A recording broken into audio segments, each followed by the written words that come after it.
നമസ്കാരമുണ്ട്. നമ്മൾ പ്രവാസികളാണ്. നമ്മൾ ആരെങ്കിലും ആദ്യം എന്നോടും പിന്നെ നിങ്ങളോടും ശിഷ്ടകാലം ജീവിച്ച് തീർക്കാൻ വേണ്ടിയിട്ട് എന്തെങ്കിലും നമ്മൾ കരുതി വെച്ചിട്ടുണ്ടോ? ഇല്ല. ഒരുപാട് പ്രവാസികളൊക്കെ കരുതലുകൾ നേടിയിട്ടുണ്ട്. നമ്മൾ എന്തെങ്കിലും വസ്തുക്കൾ സാധനങ്ങളൊക്കെ വാങ്ങുമ്പോൾ മാക്സിമം നമ്മളെ പേരിൽ തന്നെ എടുക്കാനൊക്കെ ശ്രമിക്കാറുണ്ട്. ഞാനൊക്കെ അങ്ങനെ ചെയ്യുന്ന ഒരാളാണ്. അത് നിങ്ങളും ചെയ്യണം. ഇനി എന്ത് പ്രതിസന്ധി വന്നാലും നിങ്ങൾ സമ്പാദിച്ച് ഇവിടുന്ന് വാങ്ങുന്ന വീടുകളായാലും വസ്തുക്കളായാലും എന്തായാലും സ്വന്തം പേരിൽ വാങ്ങാൻ ശ്രമിക്കാം. ഭാര്യ മക്കളൊക്കെ നമുക്ക് എല്ലാമാണ്, നമ്മളുടെ എല്ലാമാണ്. അതിൽ യാതൊരു സംശയമില്ല. അവർക്ക് വേണ്ടി തന്നെയാണ് നമ്മൾ ഇവിടെ കഷ്ടപ്പെടുന്നുള്ളത്. എന്നാലും നമ്മളെ കാലശേഷം നമ്മളെ എല്ലാ സ്വത്തുക്കളും നമ്മളെ ഭാര്യക്കും മക്കൾക്കും തന്നെയാണ്. വേറെ അതിൽ യാതൊരു സംശയമില്ല. പക്ഷേ എങ്കിൽ എടുക്കുന്ന സമയത്ത് നമ്മളെ പേരിൽ തന്നെ മാക്സിമം എടുക്കാൻ വേണ്ടി ശ്രമിക്കുക. എനിക്ക് തോന്നുന്നു പിന്നെ മലബാർ മേഖലയിലെല്ലാം കൂടുതൽ അങ്ങനെ തന്നെയാണ് ചെയ്യാറുള്ളത്.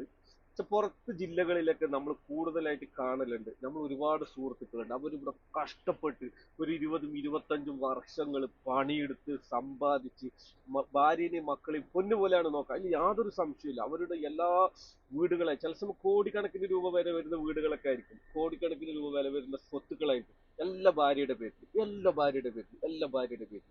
ലാസ്റ്റ് തിരിച്ചു പോകുമ്പോ എല്ലാവരും ഇല്ല കേട്ടോ. അവരെ തിരിച്ചു പോകുന്ന ഭർത്താവിനെ പിന്നെ പൊന്നുപോലെ നോക്കുന്ന ഭാര്യമാരുണ്ട്. അത് അവരെ ഒഴിച്ചു വെച്ചിട്ട് ബാക്കിയുള്ളത് ഇത് ഭർത്താവ് ഒന്നിനും കൊള്ളാത്ത ആളാണെന്ന് മനസ്സിലായി കഴിഞ്ഞാൽ ചവിട്ടി ഇറക്കുക, സദനത്തിൽ കൊണ്ടുവിടുക, അല്ലെങ്കിൽ റോട്ടിൽ വിടുക. ഹോസ്പിറ്റൽ കേസായി കഴിഞ്ഞാൽ ഇദ്ദേഹം ഇത്രയും വർഷം സമ്പാദിച്ചിട്ടായിട്ട് എന്തെങ്കിലും ഇദ്ദേഹത്തിന് ഒരു പെട്ടെന്ന് കുറച്ച് പൈസ ചെലവാകുന്ന സൂക്കേട് വന്നു കഴിഞ്ഞാൽ ഹോസ്പിറ്റലിൽ ഉപേക്ഷിച്ച് പോകുന്ന രീതികൾ പോലും. നേരെ മറിച്ച് നമ്മളെടുത്ത് നമ്മളെ സ്വത്തുക്കൾ നമ്മളെ പേരിൽ നമ്മളെ കൈ ചുവട്ടിൽ തന്നെ ഉണ്ട് എന്നുണ്ടെങ്കിൽ നമ്മൾക്ക് മരണം വരെ നമ്മൾക്ക് എപ്പോഴും എല്ലായിടത്തും വില ഉണ്ടാവും. നിങ്ങളത് ശ്രദ്ധിക്കുക. എല്ലാ പ്രവാസികളോടും ഞാൻ പറയുന്ന ഒരു കാര്യമാണ്. ഇവിടെ നിന്ന് വസ്തുക്കൾ എടുക്കും ഭാര്യയുടെ പേരിൽ, ഇവിടെ നിന്ന് വേറെ എന്തെങ്കിലും എടുക്കും ഭാര്യന്റെ ആങ്ങളുടെ പേരിൽ. എന്തിനാണ്? നമുക്കിവിടെ നമ്മൾ പോവാതെ തന്നെ വസ്തുക്കൾ എടുക്കുകയാണെങ്കിൽ നമ്മളെ പേരിലേക്ക് ആക്കാനുള്ള എല്ലാ സൗകര്യവും ഉണ്ട്. ഒരുപാട് പ്രവാസികളുടെ ഇങ്ങനെയുള്ള അവസ്ഥകൾ അവസാന ഘട്ടത്തിൽ കാണുന്നത് കൊണ്ടാണ് ഇങ്ങനെ ഒരു വീഡിയോ ചെയ്യുന്നത്. കാരണം ഞാനൊരു പ്രവാസി ആയതുകൊണ്ട് എങ്ങനെയാണ് ഈ പ്രവാസികൾ ഇവിടുന്ന് ഓരോ രൂപ ഉണ്ടാക്കുന്നത് എന്നുള്ളത് നമുക്കറിയാം. അത്രത്തോളം കഷ്ടപ്പെട്ട് ഉണ്ടാക്കുന്ന പൈസയാണ്. എന്നിട്ട് അതൊരു ലാസ്റ്റ് അവസാന ഘട്ടത്തിൽ അത് ഉപയോഗിക്കാൻ കഴിയുന്നില്ല എന്ന് പറയുമ്പോഴേക്ക് വിഷമം കൊണ്ട് പറയാണ്.